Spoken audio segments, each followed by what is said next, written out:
નમસ્કાર મિત્રો, આજે આ સેશનની અંદર આપણે કાર્લ પિયર્સનના ગુણનપ્રઘાતની રીતે સહસંબંધાંક શોધવાની ત્રીજી મેથડનો ઉપયોગ કરીશું.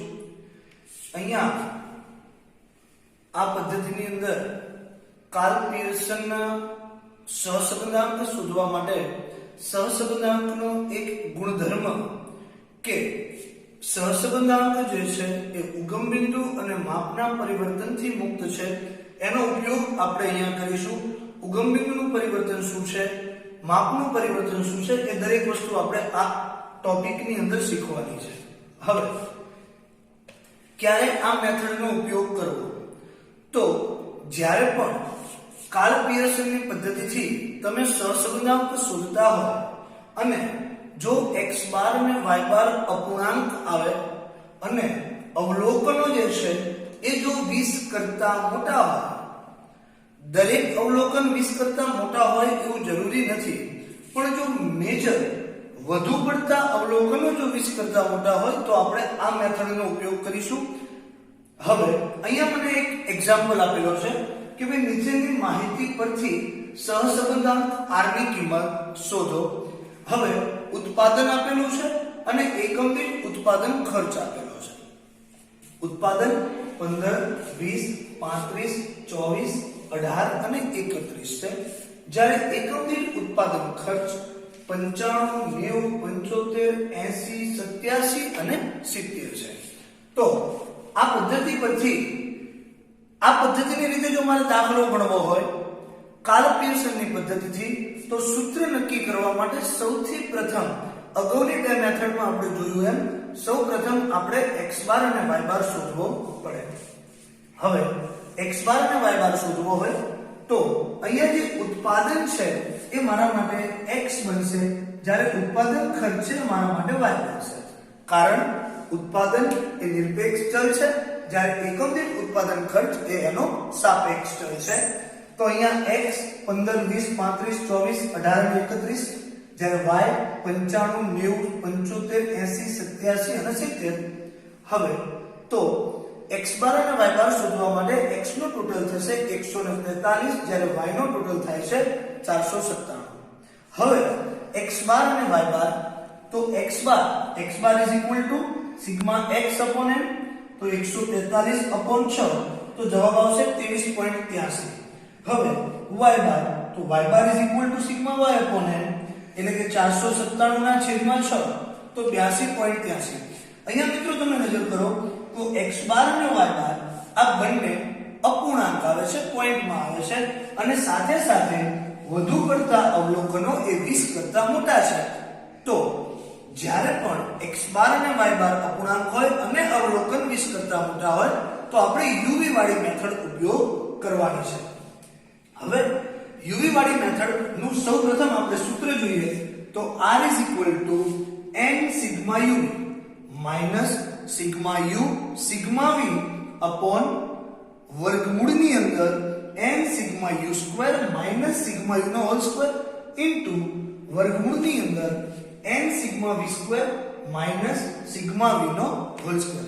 મિત્રો આ સૂત્ર આની અગાઉના સેશનમાં આપણે જે ભણ્યા હતા xy વાળું સૂત્ર, એના જેવું જ સૂત્ર છે, માત્ર ફેર એટલો છે કે જ્યાં જ્યાં x હતો ત્યાં u મૂકી દો, જ્યાં જ્યાં y હતો ત્યાં v મૂકી દો. હવે આ સૂત્ર માટે કેટલી કોલમો બનાવવી પડશે, તો આ સૂત્ર માટે ટોટલ 5 કોલમની જરૂર પડશે. એક u, v, uv, u square અને v સ્ક્વેર. તો 5 કોલમ બનાવવાની છે આપણે, u, v, uv, u square અને v સ્ક્વેર. પણ એક પ્રશ્ન થશે, u એટલે શું?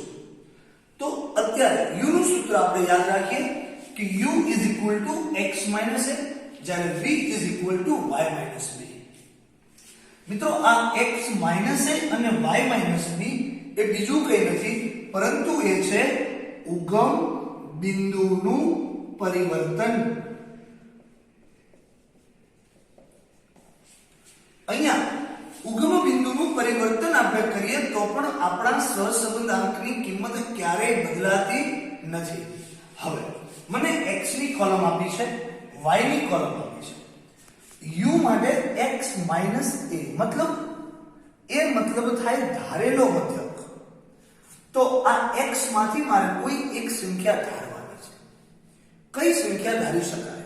મિત્રો તમે કોઈ પણ સંખ્યા ધારી શકો, પરંતુ જો તમે સૌથી નાની સંખ્યા ધારો તો એક બેનિફિટ થશે કે u અને v ની અંદર એક પણ સંખ્યા ઋણ એટલે કે માઈનસ આવશે નહીં, જેથી પ્લસ માઈનસ ની ભૂલ પડવાની શક્યતાઓ ઓછી થઈ જાય. તો હવે અહીંયા જોઈએ તો ભાઈ આની અંદર x ની અંદર સૌથી નાનામાં નાની સંખ્યા કઈ છે? 15. તો મેં a બરાબર શું લીધું છે? 15. તો હવે હું યુનિક કોલમ કઈ રીતે બનાવીશ?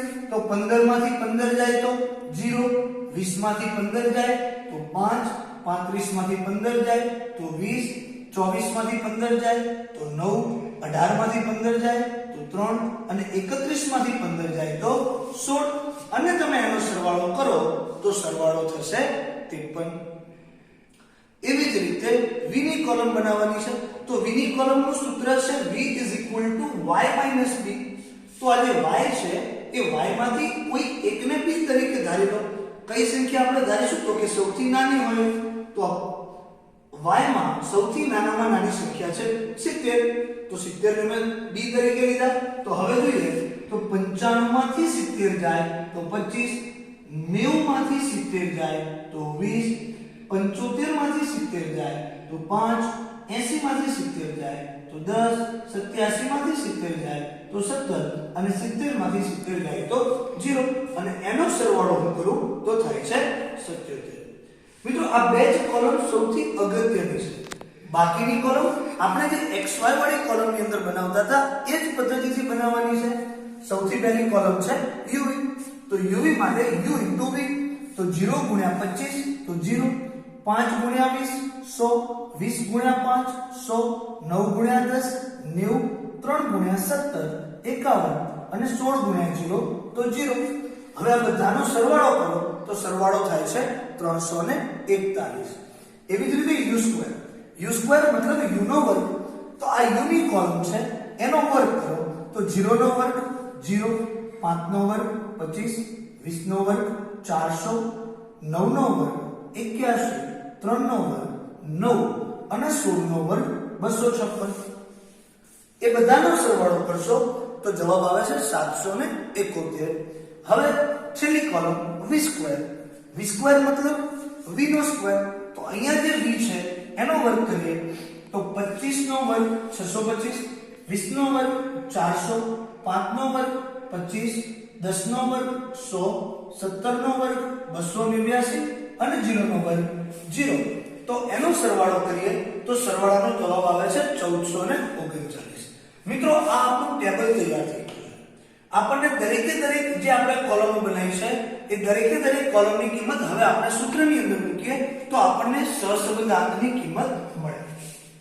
જુઓ હવે સૂત્ર આપણું છે કે ભાઈ સૂત્ર યાદ રાખો કે જ્યારે પણ x બાર અને y બાર અપૂર્ણાંક હોય, અવલોકનો 20 કરતા મોટા હોય તો r n sigma uv minus sigma u sigma v upon n sigma u square minus sigma u નો હોલ સ્ક્વેર into વર્ગમૂળની અંદર n sigma v square minus sigma v નો હોલ સ્ક્વેર. તો હવે કિંમત મૂકતા જઈએ. n આપણો કેટલો છે? તો કે 1 2 3 4 5 અને 6. તો n બરાબર 6. sigma uv એટલે આ uv નો ટોટલ 341 minus sigma u એટલે u નો સરવાળો 53 into sigma v. તો sigma v એટલે v નો ટોટલ તો 77 upon વર્ગમૂળની અંદર n એટલે 6 sigma u square મતલબ u square નો ટોટલ. તો u square નો સરવાળો છે 771 minus sigma u નો વર્ગ. તો sigma u અહીંયા મને આપેલો છે 53. તો 53 નો વર્ગ into n sigma v square. તો n 6 sigma v square એટલે v square નો સરવાળો 1439 minus sigma v એટલે v નો સરવાળો 77. તો 77 નો સ્ક્વેર. હવે મિત્રો એક વખત સૂત્રની અંદર કિંમત મૂક્યા પછી આપણે કેલ્ક્યુલેટરની મદદથી ગુણાકાર કરીએ તો 341 * 6 તો 2046 minus 53 ગુણ્યા 77 તો 4081 અપોન વર્ગમૂળની અંદર 771 ગુણ્યા 6 એટલે 4626 માઈનસ 53 નો વર્ગ એટલે 2809 ઇન્ટુ વર્ગમૂળની અંદર 1439 ગુણ્યા 6 એટલે 8634 માઈનસ 77 નો વર્ગ એટલે 5929 હવે 20046 માઈનસ 4081 એટલે માઈનસ 2035 અપોન વર્ગમૂળની અંદર 4626 માંથી 2809 બાદ કરો તો વધશે 1817 ઇન્ટુ 8634 માંથી 5929 બાદ કરો એટલે વધશે 2705 હવે માઈનસ 2035 અપોન આ કેલ્ક્યુલેટર ની અંદર 1817 ગુણ્યા 2705 અને જે જવાબ આવે એનું વર્ગમૂળ તો એનો જવાબ આવશે 2216.98 અને છેલ્લે માઈનસ 2035 અપોન 2216.98 તો એનો જવાબ r આવશે માઈનસ 0.92 મિત્રો કોઈ પણ મેથડ થી દાખલો ગણીએ સહસંબંધાંક r ની કિંમત હંમેશા -1 થી +1 ની વચ્ચે જ